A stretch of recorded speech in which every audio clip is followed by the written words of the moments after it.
दिल्ली के जंतर मंतर पर 20 जुलाई को छात्रों के ऊपर संसद मार्च के दौरान जमकर लाठीचार्ज हुआ, पैलेट गन चली और फायरिंग तक हुई। लेकिन इन सब के बीच में दिल्ली पुलिस और आरएफ के जवानों ने छात्रों पर लाठीचार्ज तो किया, लेकिन पैलेट गन समेत तमाम फायरिंग की तमाम खबरों को लगातार नकारते रहे। लेकिन इन फायरिंग और आरएफ के जवानों की तरफ से की गई ब्रूटलिटी को लेकर के एक बड़ा बयान सामने आया है। दरअसल इस पूरे प्रोटेस्ट में कई घायल हुए थे, कई लोगों को पैलेट गन के छर्रे लगे थे।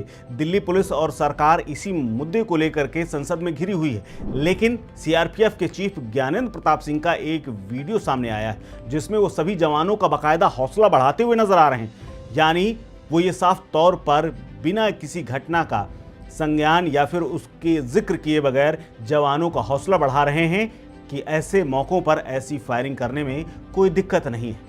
उन्होंने जवानों से बिना किसी डर के अपने कर्तव्य का पालन करने की अपील करते हुए कहा कि ड्यूटी के दौरान लिए गए फैसलों और उन पर की गई कार्रवाई की जिम्मेदारी वो खुद लेने के लिए तैयार हैं। यानी वो खुद लेने के लिए तैयार हैं। जवानों तुम बेफिक्र रहो।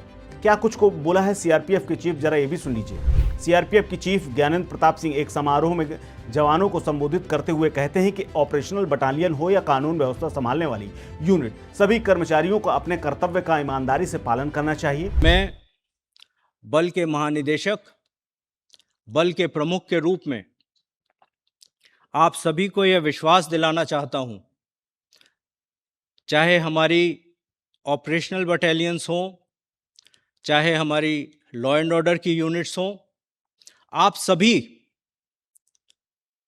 राष्ट्रहित में, जनहित में, बल हित में जो भी निर्णय लेते हैं,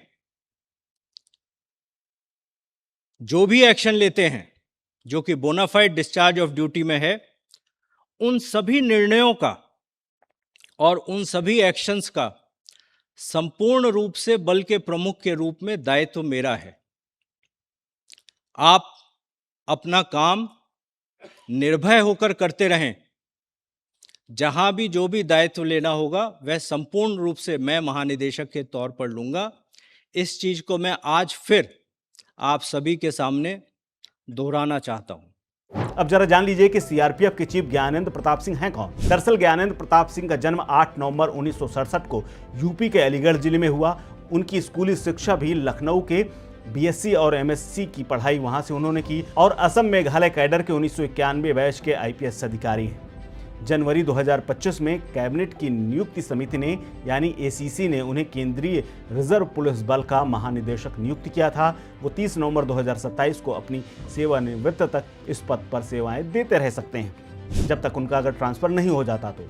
लेकिन जरा सोचिए कि सीआरपीएफ प्रमुख बनने से पहले ज्ञानेंद्र प्रताप सिंह असम के डीजीपी के पद पर भी काम कर चुके हैं और एनआईए में महानिरीक्षक यानी आईजी के रूप में काम कर चुके हैं। इसके अलावा स्पेशल प्रोटेक्शन ग्रुप यानी एसपीजी जैसी प्रतिष्ठित केंद्रीय सुरक्षा एजेंसियों में सेवाएं दे चुके हैं। लेकिन जंतर मंतर पर 20 जुलाई को जो कुछ भी उनके जवानों ने किया है उसकी पूरी जिम्मेदारी वो ले रहे हैं। लेकिन इसके ठीक उलट जब ये कार्रवाई हुई थी और उसके बाद जब पैलेट गन का जिक्र आया था, तब दिल्ली की पुलिस ने पूरे और या यूं कहें कि धमकाते हुए अंदाज में ये कहा था कि अगर इस तरह की अफवाह फैलाई जाएगी, पैलेट गन का इस्तेमाल ही नहीं हुआ है, अगर अफवाह फैलाई जाएगी तो अफवाह फैलाने वालों के खिलाफ कार्रवाई की जाएगी।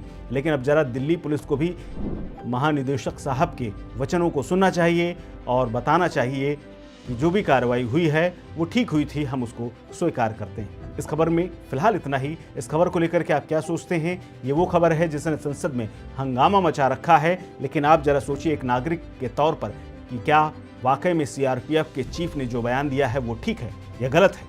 जो भी है वो शेयर कीजिए हमारे कमेंट बॉक्स में। देखते रहिए स्टे ट्यून्ड।